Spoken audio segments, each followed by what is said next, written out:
The Science Weekly, an industry pundit podcast about the tech and innovation of the 21st century. An open discussion between industry experts to uncover how emerging technologies can help solve current societal issues.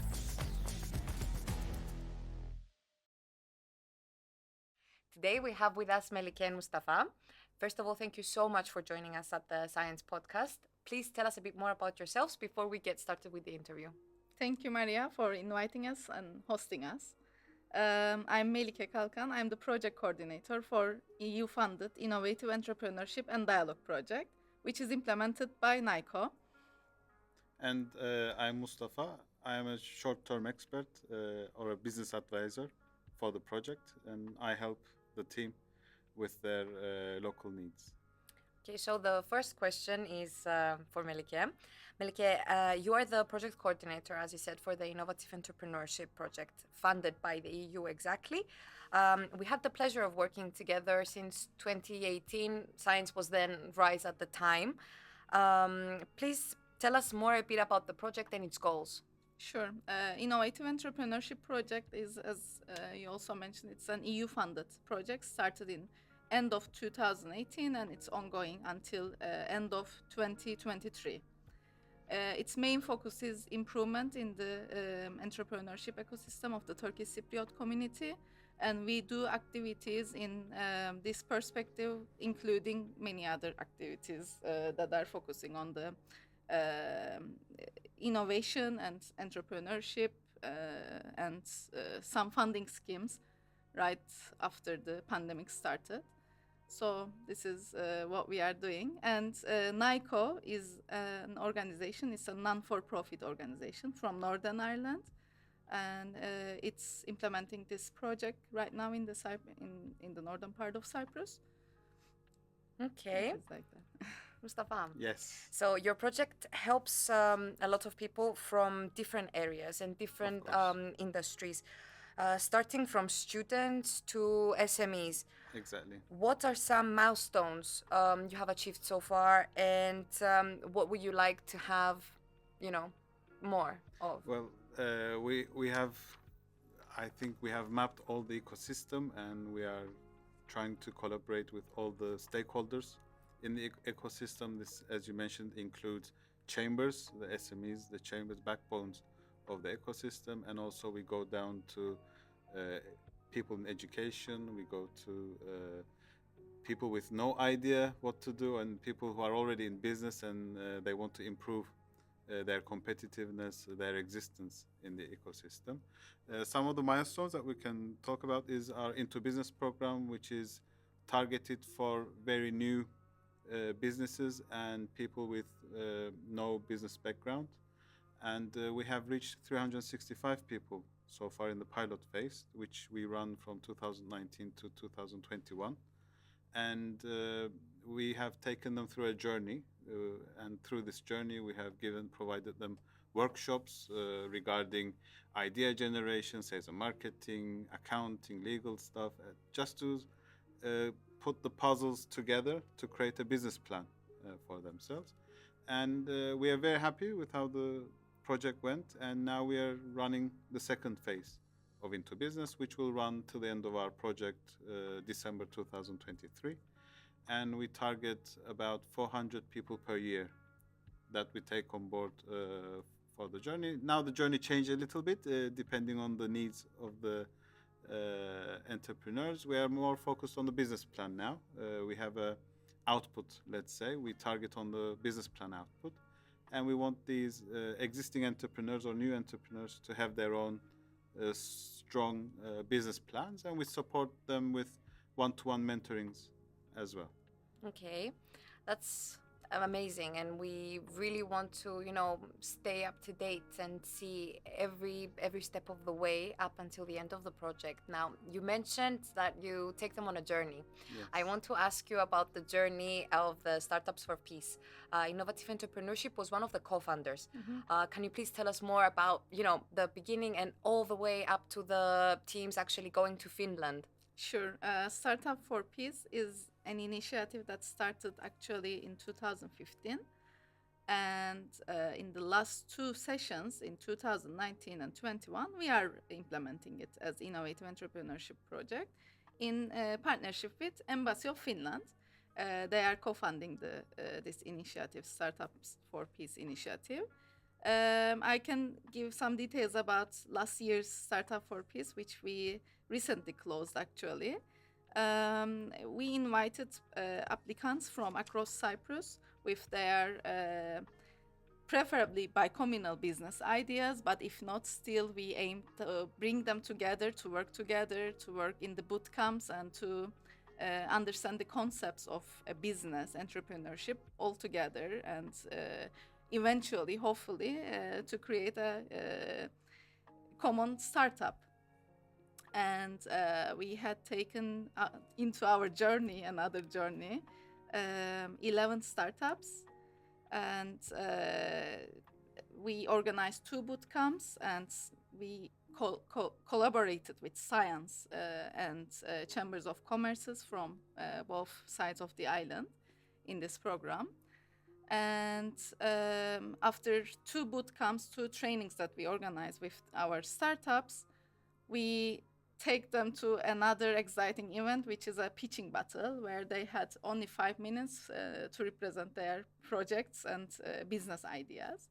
And there was a jury of very valuable entrepreneurs, business people, and we defined the winners on that journey. And at the end of this award ceremony, the first 2 startups from both sides of the island, they had chance to attend the world's biggest organization for entrepreneurship and startups in Finland, which is called Slash.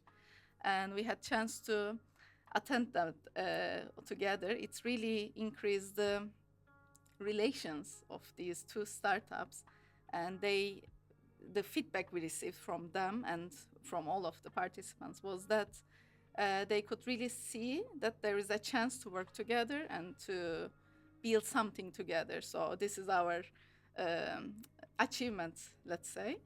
And we are going to launch this program in 2022 again, probably around when this podcast will be aired. So we will be sharing our details and application process through our social media channels and other media channels. So anyone who is interested are more than welcome. To join us in this journey. Of course, we will definitely be looking forward to that. And actually, yes, we were lucky enough to be at the pitching event, and there were some very, very nice ideas. I'm sure that the jury had a lot of trouble, picking up the first 2 winners. Now, a question for both of you. Mm-hmm.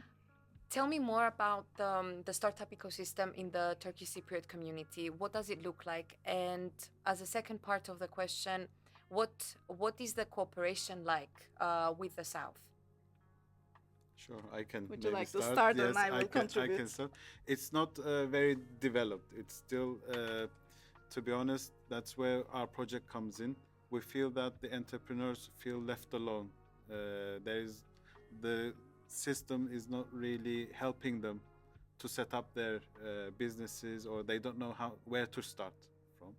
They might scared from the bureaucracy, they might scared from the financial aspects of starting up a business and running a business. So it's still in a process where there's a very big room for development. A lot has to be done to help people be motivated and be supported to start their businesses. Of course, there can be some legal supports, there can be some financial supports, but there's so much to be done. And we value our project that it provides some kind of, small part of this development. We focus on, as you can understand from the name of the project, we want them to be innovative, and we want them to have this strong feeling of entrepreneurship while doing this startup activities. We think with the chambers we can achieve this with these NGOs, non-governmental organizations, and also focused on the ecosystem. So with the young business associations and chambers, and with shopkeepers and artisans, Chamber of Industry, Chamber of Commerce, and other similar chambers. I think we can come together and put effort into this. Our project also provides capacity building activities. So if there is not enough mentors or consultants, that's where we come in. We detect that need, or they come to us with their demand, and we provide that external expertise if possible. That's the main core of our project, and we try to develop that startup environment at the moment. Still small, still a baby, as I can say. Maybe Melike can mention potential with the cooperation with South. Yes, before that, I would like to also mention that when we look at the ecosystem, as it is a very new emerging ecosystem, let's say, we try to focus on different levels. In addition to chambers and other organizations that we see the needs and we try to help them capacity build, we also try to create the culture of entrepreneurship from young ages. So we organize this enterprise in education program for young people of secondary and high school, and we allow them to understand the basic concepts of what is an entrepreneur and what is entrepreneurship, how can you build up your own business idea. And we help them to create their mini businesses, for instance. That's one thing. Or we also try to focus on the innovative side of things, and we organized a code week again for these younger generations, so they can see that there are other opportunities than only working in the public sector. Or we try to do that with the idea generation workshops as well, with social media workshops. We took on board existing businesses who didn't have any visibility online, no website, no Instagram account, no Facebook, no LinkedIn, nothing. And we targeted on impact. We said, okay, come to our workshops, a limited workshop, maybe group of 20s, but when you leave our workshop, you will leave with a visibility on digital media. So we'll help you just to set up a simple Facebook page or an Instagram page to promote your business, at least to put your contact details, so that your customers can find out about your products and location, whatever. So we, as Melike is quite right to do so, I think had about 65 people who joined to our social media activities. We had about 185 people in the education, enterprise in education activities. These are great numbers, especially since you're saying that this is like this is a space which is now starting to grow. Sure. And it goes without saying that what you guys are doing and what Innovative Entrepreneurship is doing is of the highest value. Exactly. That's actually going to be, my next question about the younger generation. But before we go there, if we could just, go a bit back and see what was the collaboration like with the South, and how, with the startup ecosystem being able to, how easy or difficult do you think it actually is?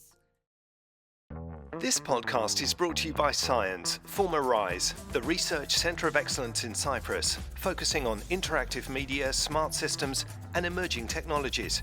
For more information, please check our website on cyens.org.cy.